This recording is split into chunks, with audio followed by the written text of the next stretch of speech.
Hey guys, welcome to today's video. If you're new to the channel, my name is Veronica. Thanks so much for joining us today.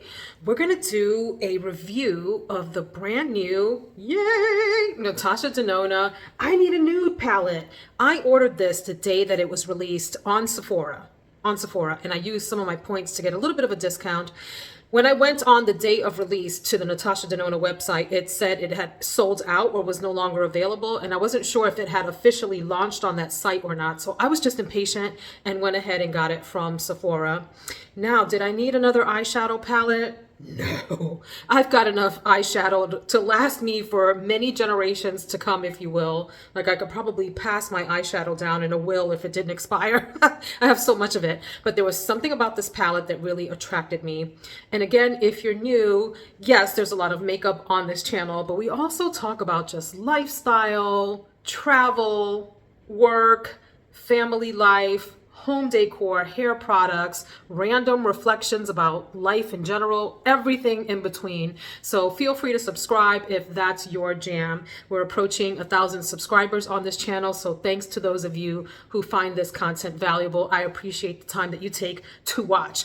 So before we talk about this one, I owe my audience a little bit of an update because I trash talked this one and then purchased it, the Yucca palette, which is the last release or the latest release before this one from Natasha Denona. So earlier in the summer, I filmed a video about this and said I wasn't sure that I was into this because one, the name I found distracting, Yucca. So I'm just going to break the rules and actually call it Yucca. I know that's not how you pronounce it, but it feels better to my tongue. So I'm going to call it the Yucca palette. And I'm trying to remember why I got this. I think I was seeing really fantastic reviews of this palette. It's upside down here. And enjoying some of the looks that people were coming up with. I didn't like the promo looks for this from Natasha Denona's PR team or whatever, or advertising team. But I did like the looks that people were making. I have used this maybe twice and should probably do a third look here soon. It seems like an incohesive color story, and maybe it is, but I like the general tones and so forth in here. So I'm looking forward to playing with this more. It's not a big love, but I'm glad I got it, and I got it on discount. And I think I used someone's discount code or something. But this palette, I Need a Nude. When I saw the promo pictures for this, I didn't even think twice. I was like, absolutely, that's getting added to cart. Do I need this palette? Do I not have these colors? Of course. Like, who doesn't have the colors in this palette? Look at this thing. They're somewhere in your collection, probably, right? However, having them all in one palette and in the Natasha Denona formula and seeing these especially sparkly ones was of great interest to me. As I'm getting older, I'm 48, I'm gonna be 49 in a few months. I am leaning more towards simple looks on my eyes, although I occasionally enjoy a super colorful look, especially when I'm filming for YouTube. That's a great time to be creative and have some fun. So this is another one of those beautiful everyday palettes. I'd like to show it to you alongside Biba from Natasha Denona, which is a bigger size palette. These are what you call the MIDI, M-I-D-I palettes, which are the mid-size palettes from her. And I'd also like to show it to you alongside Glam, which were the two palettes that I thought of when I saw these photos. First, let's talk about the packaging. I have no idea what this symbolism here means, or what the plastic cover over that signifies, or if it signifies anything, or if it's just some random like contemporary mishmash of shapes here. But I do like it. I think it's funky in this kind of pinky nudie color, typical back of the palette where you can pop out the shades if you want to by sticking a little pin in there. I never do that because I just don't understand the point of that. To me, I buy the palette for the palette's sake, and I want to keep it together. So I'll tell you, I get frustrated sometimes when I see channels where people are popping out the shades. They can do whatever they want to with their palettes, but for me, it makes my like OCD-ness go a little cuckoo birds. So anyway, let me show you this compared to the other two palettes, and then we'll swatch these and play. And I would also like to update you on my trip to Vegas while I do a makeup look for you with this. Actually, let's do a side-by-side with three palettes. The My Dream palette, which was another recent release from Natasha Denona before. Did that come out before the Retro Glam? I don't remember, but I think it was this year in the past 12 months or something. The Glam palette, which is probably one of the most beloved palettes from Natasha Denona. And then my personal favorite, the Biba palette, which says neutral, but I feel like there are some warm tones and some cool tones in here. Maybe together they make neutral. So let's talk about this palette, which is supposed to be a cool tone, or it's considered cool tone. I guess I would agree with that. I think this one is maybe more in the neutral space or whatever. But yes, overall, it's a cool tone palette. Okay, let me just go on, okay? So then let me compare it to the most obvious choice. We'll just do side by sides. We're not going to swatch side by side. I bet Alicia Archer at Kinky Sweat, who I adore. She doesn't call her channel Kinky Sweat anymore. She's just Alicia Archer. I bet she's going to do side-by-side swatches, or at least I hope she does. Love her channel. Go check it out if you would like to see more comprehensive side-by-side swipes by the side. Side-by-side swipes. Okay, let's do this the right way, Veronica. It almost dropped. Lord have mercy. Lord of mercy. So there, I'll put my eye in between. There is the side-by-side. So I guess this has more goldy tones in it and some deeper tones overall. Like these colors here are a little bit more deeper. This is maybe a lighter palette overall. Now, I don't know if my eye is tricking me because of the black outline. Sorry, I'm showing y'all my entire bathroom here. The black outline, maybe that's just tricking my eye and they're actually more similar than they are different. There are a few more sort of pinky types of tones in this palette versus this one. Okay, so there's that side by side. And then it was really silly of me to pick up the My Dream palette. These are nothing alike. Let's look at these. Nothing, let me do the eyeball thing, nothing alike. Well, there's some similarities. I would say this set of 6 right in here has some similarity to this one. Otherwise, this has a lot more deeper tones over here, some warm tones here to play with. So this is an all-around more balanced palette and leaning pink purple, I would think. Well, maybe not pink, maybe on the purple pinky, you know, something like that, where this is more truly neutral, but this has a mix of warm and cool tones as well, and some very, very deep tones in here. Okay, so maybe that was a silly comparison. Now, let's look at my fave, Biba, side by side. So again, this, even though it's called the neutral, I feel like there's a lot of deep, warm tones in the Biba palette versus this one that stays lighter. So maybe I could do a sultrier, more siren-esque look from this, and I could use something like this for a more everyday, approachable look. Ooh, I like this, y'all. I'm loving the way this looks. It's like a Christmas present to me to get a palette in the mail and open it and feast my eyes on the untouched, the virgin shadows here.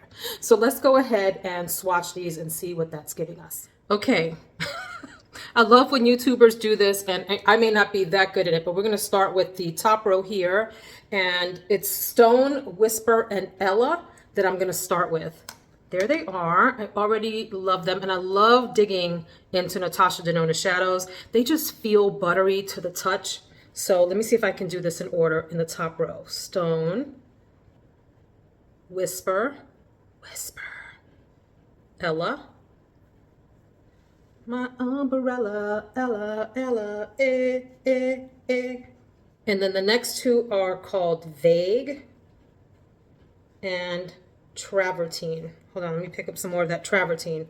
Travertine, as I understand it, the word, when I think of Travertine, I think of tile, like that is used quite often in Mexico. To be honest with you, that's what that reminds me of. Okay, so that is the top row. Nice, subtle colors. You know, this is for your everyday gal here. I wonder if she's gonna come out with a warm toned everyday palette like this. That would be chef's kiss. All right, and then we're gonna try this next row, Delilah. Hold on, y'all can't see that. Delilah, Silhouette, Muse, Fair, and Filigree. All right.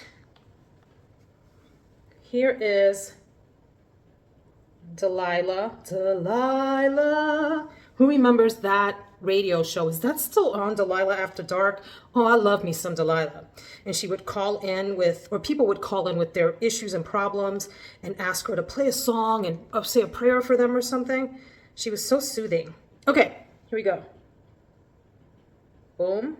Okay, that's not coming off. That's that Silhouette dark brown color. Okay, so I had to swipe that twice to be fair. Muse. I don't have enough space on this arm. I'm gonna run out of space. And then Fair is literally a very, very fair, almost like a brow bone or background shade. And Filigree. Nice. I am liking that. I'm gonna have to do like the underside. Pardon me for not having my YouTube swiping game together. Oh, let me show you what we're doing here. Then we're gonna go into Wit, Sheen, Tender, Mesh, and Mia or Maya. All right, so let's try like right there. That's very, very subtle. That's that Wit pinky color in the corner. I like it. Sheen, that looks like a topper shade. This is Tender. Mesh. Mesh is not showing up as a swatch. We'll see how it performs with a brush. And then Maya or Mia. So there is the range of shades. Now the little light that I have that I'm working off of has both white and yellow tones. So keep in mind that that light is going to be, look at me. This is what happens when you self-tan. This is like a self-tan disaster. Anyway, this should pick up the full range of colors under both like sunlight and indoor lighting. So I like this color scheme. This is nice, subtle, everyday office. I work from home, but I'm on Zoom calls all day long or Microsoft Teams calls and have video on. So this is like a nice, muted, simple color story with a little bit of pizzazz and zhuzh for your eyelids or your inner corners to, you know, add that little bit of punch. And I would assume that you can do some sultry looks with these two colors if you wanted to sort of smoke out your eye. So let's get into an eye look and I'll tell you about my Vegas trip. But so far, just on swatches and look and feel texture on your fingers, I'm really digging this palette. Let's see though how it performs with brushes. But before we talk about Vegas, let's look at the color schemes. As I've mentioned before with Natasha Denona, my understanding is that the palettes are laid out so that you can work with a quad. In other words, all four colors, wherever they are next to each other, they work together as sort of a mini palette. Okay, you can do the same approach diagonally. Any diagonal set, any up and down, and any horizontal row should work together to give you a look, which I think is, if that is true, because I don't know if that's just a rumor, that is friggin' brilliant and takes like a stroke of genius to pull off. So looking in the camera, my eye is drawn to this quad for today or this quad for today. And just to be a little bit daring and use these shades that are a little bit more on the sparkly, arcly side, as Alicia would say, I'm gonna stick to this foursome here and see what kind of look that gives us. So then let's get into Vegas, friends. So hubby and I were celebrating our wedding anniversary, which is in August. And we try to take a trip every year. Actually, I'm going to take that color Fair, that really light color, and use it as sort of a background shade before I go in with that other quad, okay? So it's going to be this like super light color. Anyway, and I'll do my eyes first just in case there's fallout from the shadow because these feel a little bit soft. So we've done like Mexico for a long time. We really enjoy the Mexican Riviera. We've gone to Cancun. Cancun's a little bit too like party crazy for us. We're just not in that mode of life anymore. We're not about that nightlife, you guys. We're old and we like to be in bed by like 9 o'clock, 10 o'clock on a wild night. Like if we have 2 glasses of wine and it's past 10 o'clock when we get in bed, it's a wild night for us. You know what I mean? Normally we'll have dinner. If we have a glass of wine, it's typically 1. He'll have like a little mixed drink or whatever. And we watch some TV and we go to bed. So that's our deal. But anyway, so we've gone to the Mexican Riviera and gone south of Cancun to the sleepy little fishing towns that are between that and Playa del Carmen, which are like more our speed. You know, where we can hang out and have great food during the day. He can dive, we can do some cenotes and other tourist attractions, and then be back in our condo or hotel or whatever and relaxing by evening time. So that was Fair that I put on the background, and I'm going to use this color Wit as a transition shade and then deepen with Silhouette and then play around with these 2 colors, okay? So we decided to do something a little bit different. I was like, you know, babe, we've gone to Mexico for forever. Let's just try something domestic. I don't want to fuss with international travel this year. You know, anytime you fly out of the country, it's like a full day affair coming and going wherever it is that you're going, right? So we decided on Vegas. I have been before. Have you been to Las Vegas? It's not called Sin City for nothing, my friends. Well, it's also called the City of Lights. It's not New York. the city that never sleeps, the Big Apple. Sin City is called the City of Lights, I guess. But it's also called Sin City. Why? Because there's excessive gambling happening all hours of every day. There's excessive eating, like all of the 7 sins or whatever are happening there. Sins of the flesh. There's, all sorts of escort services and that type of thing, strip clubs, etc. There is a family aspect to Vegas, but you have to know what to stick to and where to keep your kids away from so that they're not exposed to all of that craziness, which I don't particularly love. I mean, it's something to go see it, like see the craziness of it all, but I don't choose to be around that by choice. So anyway, the last time I went to Vegas, I stayed at the Bellagio. Famous hotel with the big fountains out front. The fountains go like, I don't know, 10 to 13 stories high or something, and they dance to music and all of that. The thing about Vegas, if you've been, you know that there's Las Vegas proper, like the city, and then the strip is what people think of when they think of Las Vegas. And that strip is maybe, I don't know, is it 2 miles, 1.5 miles, 2 miles? And to me, the strip is this giant optical illusion. And what I mean by that, you know how when you're in your car and you look in the rearview mirror, there's a little disclaimer that says objects in the mirror are, I think it says closer than they appear. Well, in Vegas, they are farther than they appear. There needs to be like a disclaimer somewhere because you think that hotels are close to each other and they're actually not.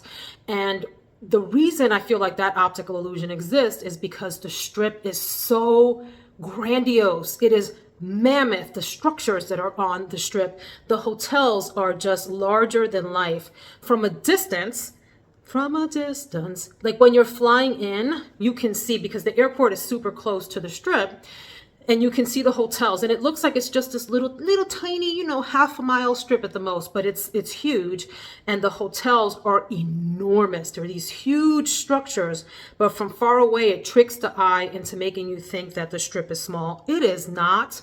We made that mistake when I went the first time, thinking like we were down at the Bellagio, which is a little less than mid-strip. Like it's maybe a little closer to Mandalay Bay. You got Mandalay Bay that anchors the strip on one side. And then you have, I would say, the Stratosphere. Maybe there's some other hotels beyond that, but the Stratosphere as the iconic anchor on the other end. And the Bellagio is maybe like mid to closer to, a little bit closer to Mandalay Bay for me. And I haven't measured it, so if I'm wrong about that, forgive me. But that's kind of how it, susses out in my mind. And I remember us going down to like Mandalay Bay and saying, we're going to walk the entire strip.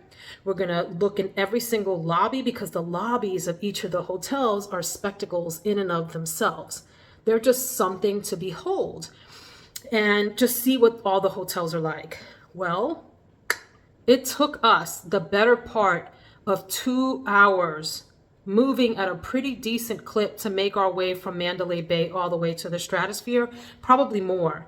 And when you factor in sitting in the hotel, walking in through the hotel lobbies and such, you can burn an entire day just popping in and out of the lobbies of the hotels. That's just one side of the road. If you cross to the other side, like where MGM and Planet Hollywood and Paris and the Venetian, Palazzo, Wynn, that side of the strip, you can spend a whole nother day. So I'm going into the darker color Silhouette. Here it is. You can spend an entire day just exploring the hotels on the strip. It's wild, y'all, wild. So we stayed off strip this time. Stayed at the Bellagio the last time. That was fun, but it has its disadvantages, mainly in that you're tempted to spend a lot for no reason, just because you can. Like you have to be super disciplined to stay in one of those luxe strip hotels and not spend a lot. So why is that? Well, there are all sorts of award-winning restaurants in many of these hotels where if you're a foodie and you're into nice gourmet meals and all of that, some very famous chefs that have restaurants there or inform restaurant menus. And I'm not talking about the buffets. So Vegas is famous for buffets. And back in the day, you used to be able to pay $10 and have an amazing buffet. It ain't like that anymore, my friends. Well, you can do that in some of the less expensive places. But if you want some of the nice buffets, like the one at the Wynn Hotel, WYNN, is one of the most extravagant buffets. We've eaten there before.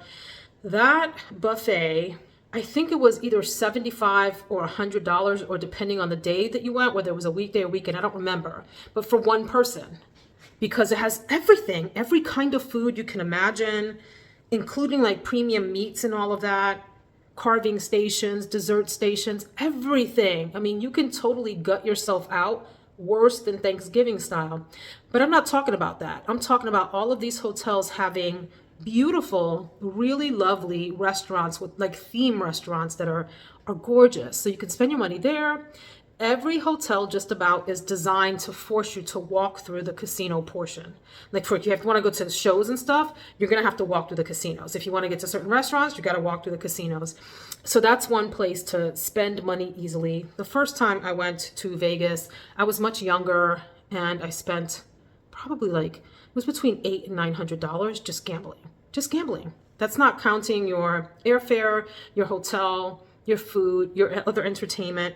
And I was younger then, so that was a lot of money for me at the time to just blow on the little slot machines. And I'll talk about the slot machines in just a second. So you got the restaurants, you got the casino, you also have shops. So in the Bellagio and in the Wynn, and I think in the Venetian too, and maybe some other places, well, they all have, most of the big name hotels have entire strips. It's almost like a strip inside of the hotel that's like a mini mall, and many of them have the luxury brand names: Chanel, Burberry, Hermes. You got Cartier, you got Rolex, you've got, premium perfume brands and all sorts of stuff happening where, Salvatore Ferragamo, Balenciaga, all that stuff. You can spend. Now, I spend a lot, but I'm also a little bit of a cheapskate on an item by item basis. Like, I'm not that girl that walks into like Yves Saint Laurent and drops, $10,000 on a handbag. I just can't see doing that. I'd rather spend the $10,000 in lots of other ways, but it's fun to go look. However, I don't walk into those in Vegas because they're like boutique-y. I'm totally butchering this look here. They're boutique-y, and I'm not one to have like sales associates following me around the store, asking if they can show me something, and do I know about this product, and have I heard about thus and such. So for example, we went into Diptyque at the Wynn, which is a niche brand that's a little bit pricey. And I mean, it's a small store, maybe the size of this bathroom. When I walked in there, the second I walked in, both sales associates stood up and walked over to me and started like to bombard me with, smell this, smell that. And I very politely was like, I'm familiar with the brand. Please let me ask you if I need help. But I hate to have to do that. It's just annoying. So I don't really go into a lot of the shops. It just, as an introvert and as someone who doesn't want to be bothered when they shop, I really don't like that like boutique experience. Some people love that. Some people love to be catered to. Like there's a Christian Louboutin store. I think it was in the Bellagio. Like there's a stretch between the Bellagio and Caesar's Palace that you can walk through that has all these stores. I don't want to be bothered. I'm going back into the pink and like cleaning up, or rather blending out this border, because I think I've butchered this look. Chatty with y'all, chatty. So we stayed off strip at the GRWM Marriott, which was probably 25-ish minutes away. Rented a car and it was fine for us. Of course, we had to pay parking on the strip, although in some places like the Wynn Hotel, you can park in the back and park for free. And I think we parked for free at Treasure Island the night that we saw the show there. So the first thing to know about Vegas is that things are much farther than they appear. Everything is much more expensive than you think. And there's a tax in Vegas. I think it was 8.9% or 8.5-ish% sales tax on both food and other purchases, which kicked up prices a bit. And so we were like, we're kind of spoiled. We have not that high of a tax rate here. So there's that to keep in mind. Now, let me tell you about the shows, and then I want to tell you about the dang heat this summer, because your girl almost died in Vegas. Like, I almost didn't make it back. Just want to tell you why. We saw 3 Cirque du Soleil shows. Oh, Kaale and Mystère. We saw another show called The Awakening, which is not associated with Cirque du Soleil, at the Wynn. And we saw a magic show. Before I talk about those, I'm going to now go into these 2 colors. I might do this on the lid and this in the inner corner. So that's Delilah and Sheen, Charlie Sheen on the inner lid. And then I'm going to use these two colors under my eyelid to line. So the shows. Look, if you haven't seen a Cirque du Soleil show, they are magical. They're so fun. The sheer athleticism, power, Jeremy Fragrance, power. The sheer athleticism and power of the entire cast of these shows, the thigh muscle and booty control, the shoulder prowess, biceps and triceps, and everything in between that it takes to pull off these acrobatic feats that make up the majority of the show is in and of itself mind-blowing if you understand the kind of training and discipline and ongoing practice it takes to pull these shows off. They're huge productions. So O is at the Bellagio, and the premise is that it's around this water feature. Like the stage is a pool, a huge a pool. And there's stuff in the water, in the pool, that comes up, like a stage that kind of comes up and raises people out of the water, and then people dive in as the stage goes. I don't know how they do it. And they use the entire stage from top to bottom, like the very, very top of the stage that you can see with your eyes, all the way down to the depths of the pool and everything in between. There's stuff happening all over the stage. It takes you on this really interesting, maybe journey. The shows are, gosh, was it 90 minutes, 70 to 90 minutes? And you're like enthralled the whole time. You do not feel like it's dragging at all, like you might in a play, for example. It was just magnificent. So I've seen O before. That was my second time seeing it, and I loved it all the same. All the same, maybe even more now that I'm older and have a different appreciation for what it must take to pull that off. And we sat pretty close. We were like maybe 7 or 8 rows in or something like that. It was awesome. So that was that. And then we saw Kaale. Kaale is premised on a stage. The big feature is the stage actually lifts up out of the stage flat platform, and it twists and turns. So I'm going to use this for an example. Let's say this is part of the stage, right? Just snap my hair in there. It literally, so here's the stage. There's a portion that literally rises up and does these types of things. And I'm talking about it's like maybe 5 or 6 stories high. And it's doing this thing on stage, and the acrobats are literally running up this stage and they're doing all this crazy stuff. Not only that, but it's incredibly immersive in that as you're in the audience, there's stuff happening on both sides of you. We were maybe, again, at Kaale, I think we were in the 5th or 6th row there, but all the way to our left and all the way to our right, there were I call them athletes. They're acrobats, I would assume, but they feel like athletes to me because of what they were pulling off, like climbing up, apparatus that's set up. There's things dropping from the ceiling. There's so many things happening that just boggle the mind. It really is something to behold. If you have not seen a Cirque du Soleil show, I would highly advise checking it out. Mystère was at Treasure Island. It's more of a traditional, almost circus-y kind of a show, except with some really advanced acrobatics. Beautiful, lots of fun. We had so much fun. And then Awakening, which is at the Wynn, was weird. That was one of the weirdest shows. It was like a theater in the round. There was a round stage. And everybody sort of sitting around it, kind of like Shakespeare in the Round type of a thing.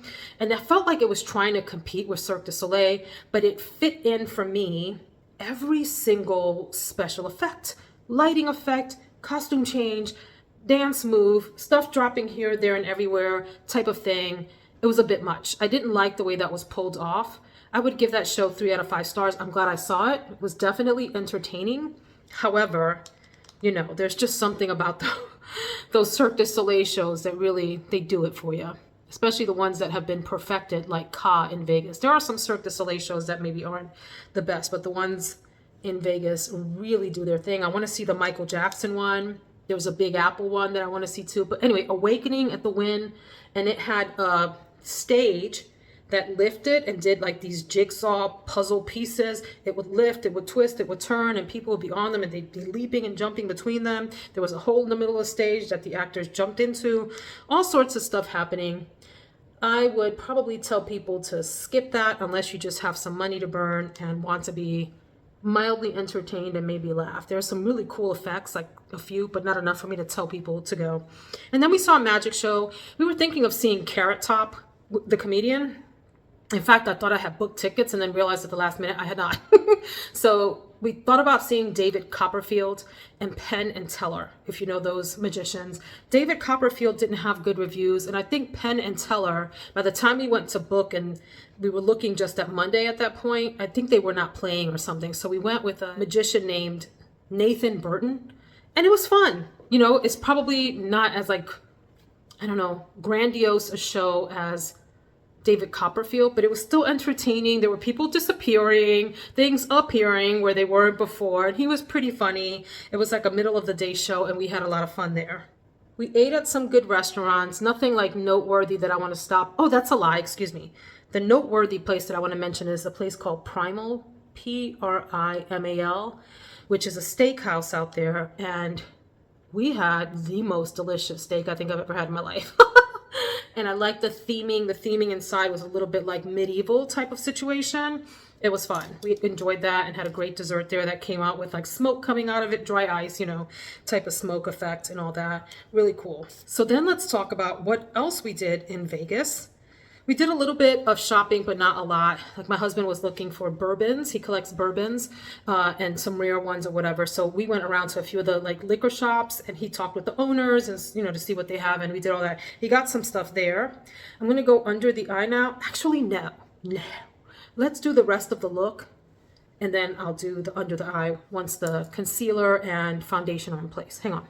I don't know if this is the right color for me today. It looks like it's almost a little too neutral, and my skin is more warm and maybe a little red and warm in places. But this is the Danessa Myricks Yummy Skin Blurring Balm in number 4. I'll try it, and then I might like bronze up my face separately.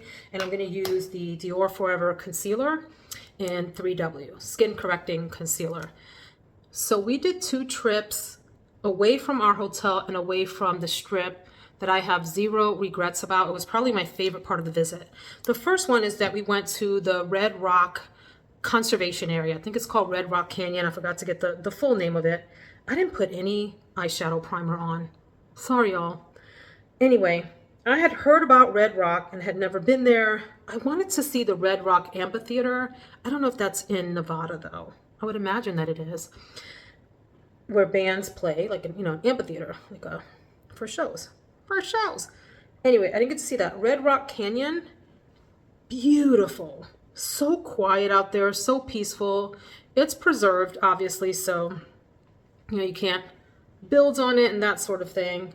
It was hot, and it was gorgeous. Lots of striated rock. I think that's what you call it, striations in the rock. And a lot of sort of geological history there that I won't bore you with, except to say it's almost like you're looking back in time with each of the striations in the rock formations.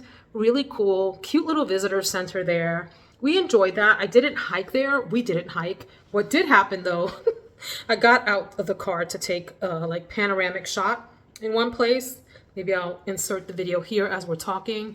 And yours truly, as soon as I got out of the car. So let me just say that when we decided to go to Red Rock Canyon, it was on a whim. Like we had breakfast out at this super cute place that served you in skillets. Oh my God, that was so cute. Anyway, and we went to Red Rock, and I had just like a sundress that I had thrown on that morning to go to breakfast and my flip-flops. So, you know, we certainly weren't dressed to go, but we decided, hey, while we're out here, let's go see the canyon. Sounded like a great idea, right? Well, I get out of the car and I do this panoramic shot, and I back right up into a cactus. One cactus, not cacti. Yeah, that was probably not the smartest thing that I did the entire vacation, and got some of those like things, the little spurs or whatever you call them. There's a name for them. Needles, cactus needles in my toe. Ow, that was so painful. I literally like yelped, like, ow. I was able to pull them right out, thankfully, and then the pain stopped. But it made me think of like, you know, you see those videos of people falling backward into cactus or cacti, and they've got it all on their back. It was funny because when I first ordered this number 4 from Danessa Myricks, I was thinking it was too dark. I probably need to order a 5 for days that I am self-tanned. So that was Red Rock. Really, really worth checking out. You can hike down into the rock formations and into the canyon and stuff like that. Of course, you have to be very well prepared. Bring your own water, your hiking gear, your compass, your emergency flares, and all of that just in case you get into any kind of trouble, because it is incredibly remote and you're not going to see anybody, you know, while you're hiking. Well, most of the time, not all the time. So then we also visited this place called Valley of Fire. Wow. That was on a whim, last minute. We were not knowing what we were going to do with ourselves one day. We were like, what should we do? And my husband had already scoped all these places out. He had them like on a list on his phone. So he was like, how about Valley of Fire? Sure, sounds like a great idea. Well, we did at least have proper footwear for that. And we were dressed appropriately. Like I had on my workout leggings and a sleeveless shirt, and he had on some shorts and his, you know, sneakers and all of that. This was an hour outside of Vegas. The pictures look gorgeous. I was like, oh, how can we not see that? How can we come all the way out here and not see it? Let me grab a bronzer. I always have this one little segment of my nostril, like boop, boop, that just doesn't want to accept the foundation. I'm like, you're not going to play me today, nose. You're not going to play me. We're going to make this work. You're part of my team, nose. Don't play me. I'm coming in with the big guns for the bronzer. This is my sculpting bronzer color from Butter Bronzer. From Physicians Formula, their Butter Bronzer. And it's a pretty deep color, but I want to get some color back in his face. So, Valley of Fire. When you approach, first of all, the road into the place from the direction that we came from the Vegas side, you can come in from the other side too.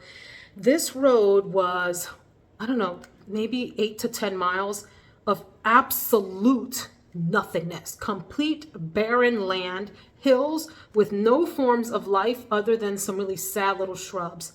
We didn't see any wildlife, not even a friggin' bird out there, okay, y'all? So I was like, ooh, this is interesting.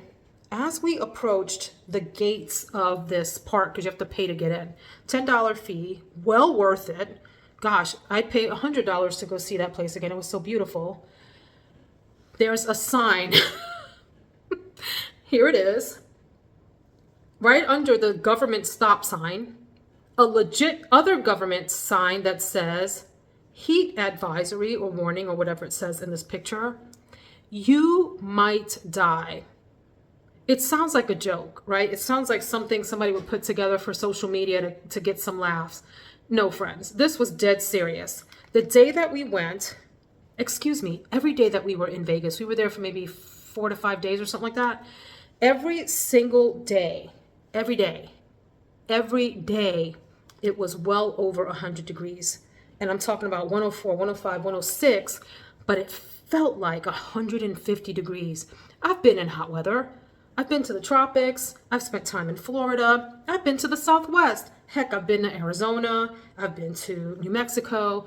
I've been to other parts of Mexico other than I described. No, I haven't. That's a damn lie. I've only been from Cancun down to we went to Cabo. Went to Cabo last summer. That was hot. Okay. This Vegas heat, this Nevada heat nearly took your girl out. I saw that sign and I was like, oh, do we even know what we're getting ourselves into here? Are we prepared with our little out of shape middle-aged selves? So we went to the visitor center because, of course, I had to pee. I pee like every hour on the hour. I don't know what the hell my problem is. And we had taken these little waters thinking we were doing good. Something told me, get a water while you're in the visitor center. I got this big thing of water, huge. And it was so hot. So the place has a loop that you drive around so you can see the different outlooks. And if you want to, there are places where there are like trailheads and you can hike into the rock formations. And y'all, it looks just like in the movies. You know what it reminded me of?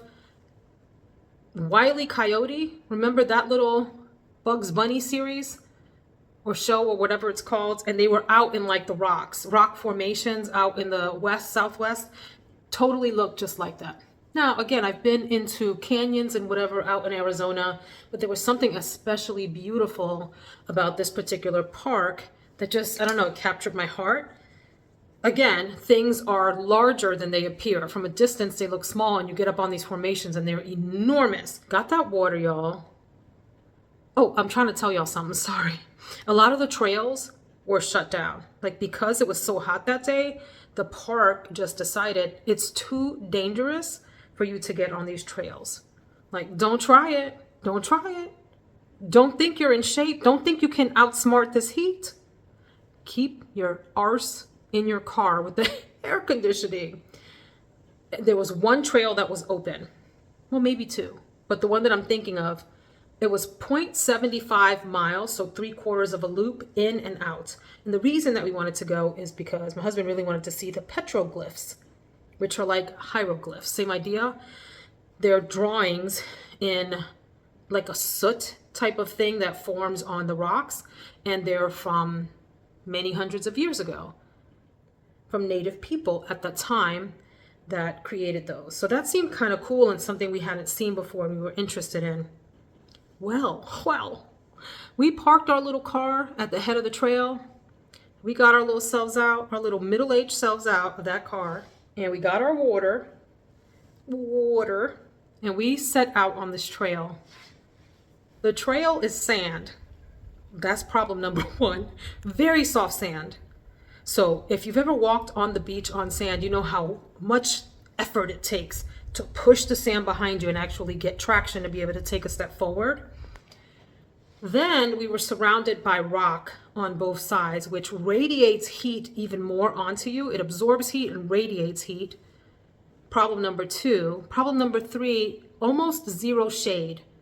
Unless you stood next to a big rock formation in its shadow, then you got a smidgen, a teeny tiny smidgen of relief.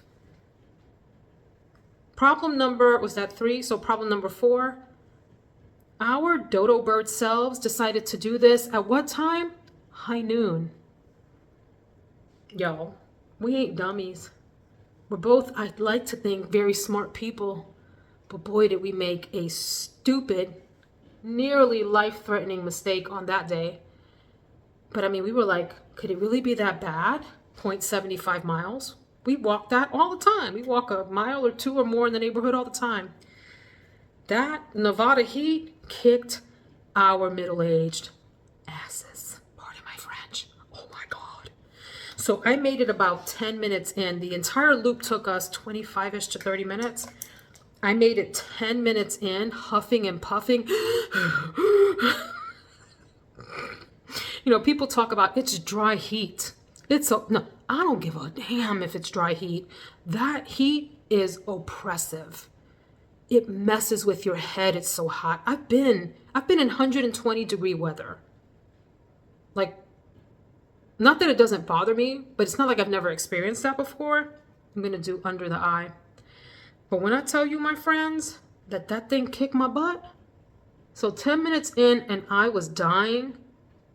We made it out to the petroglyphs. We made it to the end of the trailhead and turned around. And when I tell you, I was in a fight for my life coming out of that little section of trail. I was in a fight for my life.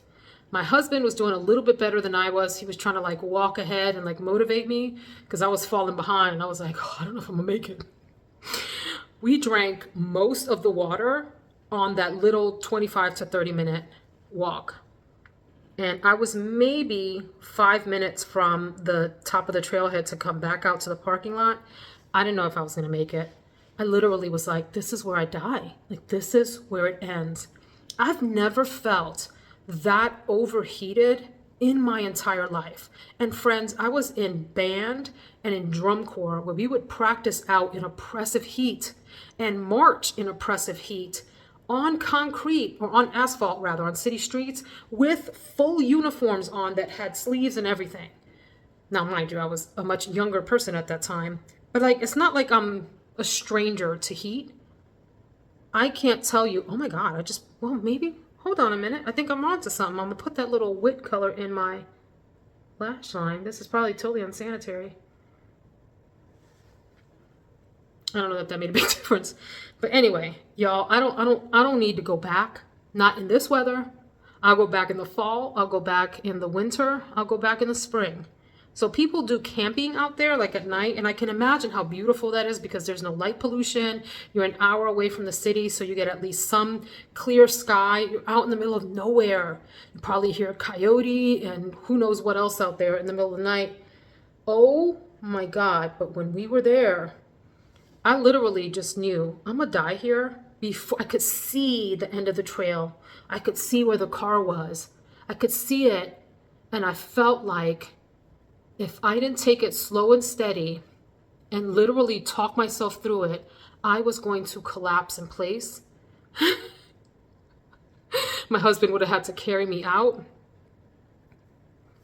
And if I was alone, I think my body would have disintegrated in all of 45 seconds. Like I would have become skin and bones in that time with the amount of like crazy dry heat that was sucking any moisture away from my skin. My friends, that was no joke. So I don't care to do that part again, but the park is not to be missed if you have the opportunity to go out there and just drive around. Really beautiful, super quiet. There's nothing out there, nothing. So that was my favorite part of the trip. So the thing that you need to remember about Vegas is that it is a spectacle of American gluttony. Let me say that again. It is a spectacle of American gluttony.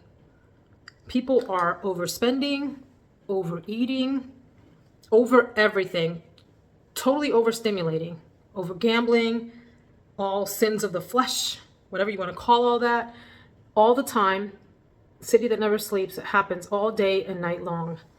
And that can be a little bit like just weird and off-putting and depressing, especially because you know that not everybody in those casinos gambling can afford to be in there just dropping money. I mean, that's the other thing what I wanted to say about the casinos. The machines now are all digitized. You don't have any more of those like crank machines and things like that of the past, and you don't get coins like you used to. Remember, you used to get a bucket of coins, and when the coins were gone, you were done if you wanted to be disciplined about it. Now there's like a credit system where you can literally just continue to charge right at a machine. And I imagine that some of those folks that are in there, even on the low end, they're spending all night in there and they're literally just blowing thousands of dollars. Not to mention the high roller areas that are really, really exorbitant in the spending and amounts that most people can't even like wrap their heads around, all in a night. So you have to have exceptional discipline not to get caught up in all of that. We only gambled $20 at the Marriott, which is not like a fancy casino by any means. And it took us less than 3 minutes to blow the $20. So you do the math. If somebody's there all night, even if they're betting really low, because we bet like the lowest of the low, you know, you could be blowing through entire paychecks, even savings, life savings, and then some. So that part of things made me really sad, watching people like smoke their lives away and gamble their lives away, especially people that were sitting there alone and you could see that no one ever came to check on them. Like they were there by themselves, you know. And then you, of course, saw groups of ladies and groups of guys, like girlfriends and guy friends that were there to party. And you know they were going to get into some trouble that night, whatever night, you know, you had in mind. So that's the part of Vegas that I think is just like a little depressing to watch. It's like knowing a train wreck is about to happen and you can't do anything about it. So here's the eye look that I'm going to go with. I might do a little bit more of the lights on the inside. Do I want to, oh, you know what I'm going to do? So I put sheen on the very inner corner. I'm going to take this really light color, Maya, and try to zhuzh up that inner corner just a little bit more. Hope that doesn't clash. Oh yeah, perfecto. Might be a little bit much, but I don't need to go back to Vegas for a while. It was fun. I enjoyed it. We ate well. We liked the shows, but it's a little depressing seeing how people are spending their time, money, and energy. To each their own, as I always say. Who am I to judge?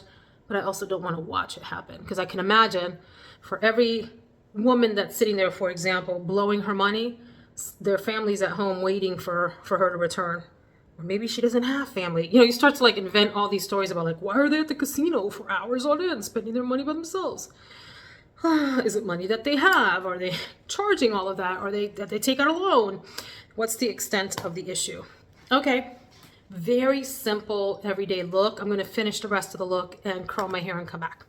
Alrighty, here is the finished look. I did a little bit of a pink cheek, and the lip color is Depends on Traffic is the name of the color, cream from Urban Decay, but there is a lip liner from Jaclyn Hill. Oh my gosh, has this brand been all over YouTube recently, and not for good reasons. I haven't watched all of the videos. I still don't know what's going on, but there's a lot of drama happening around Miss Jaclyn, not Smith. I said that in a previous video, not Jaclyn Smith, Jaclyn Hill. And this is her lip liner in the color Bourbon, which I really like.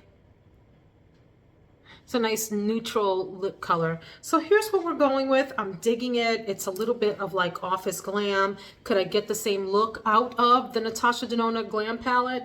I can. I'm gonna say that. But I'm gonna keep playing with this new palette and also try to do some lighter looks during the week for work. And I'm really digging this overall color scheme. So this is getting a thumbs up from me right now, and I'll keep playing with it and reporting back. But I think I've said everything I want to share about Vegas. Have you been? What do you think about Vegas? What are your thoughts? Is it a place that you enjoy visiting? And if so, what do you like about it? Do you partake in the gluttony? Keep it clean. If you want to share some details. What about the gluttony do you like? For example, do you like the overeating? Do you like gambling a lot? Do you enjoy going to a lot of shows? Do you like just watching everybody else gamble and spend their life away and all of that? Do you just enjoy the spectacle of it all? What's your thing with Vegas? Or would you never go? Or you're just like, that's not for me. So thanks for watching today. Let me know if this is a palette that you have either picked up or you're interested in. And if you've picked it up, please share your thoughts in the comments about this palette. Really pretty. There it is in the right way, right side up. It's getting a thumbs up from me right now. I think it's pretty versatile. People that are warm toned have said, I can't use this because it's cool toned. I don't know where people got that from. It doesn't matter your skin tone. You can use this. Now, if you happen to be a deeper toned skin and you think this is too light, I can understand that argument. I disagree. I think this would show up really lovely on dark brown skin. And maybe people that are much more in the fair direction, like porcelain skin with really light color skin, may feel that this is a little too deep. I also disagree. I think you can play with these colors too. So there's something in here for everyone, but definitely on the overall lighter side of things, although as you see here, you can deepen things up quite nicely. I do like the shimmer. This does remind me a lot of the Mario Ethereal Eyes palette that sold out. That was maybe just a smaller, it was a 9-pan palette, I think, or 12-pan. I don't remember, but it reminds me of that. It's as though that palette and the Glam palette from Natasha Denona had a party, and on the other end came out this palette. So thumbs up. Let me know what you think. See you in the next video. Take care, friends.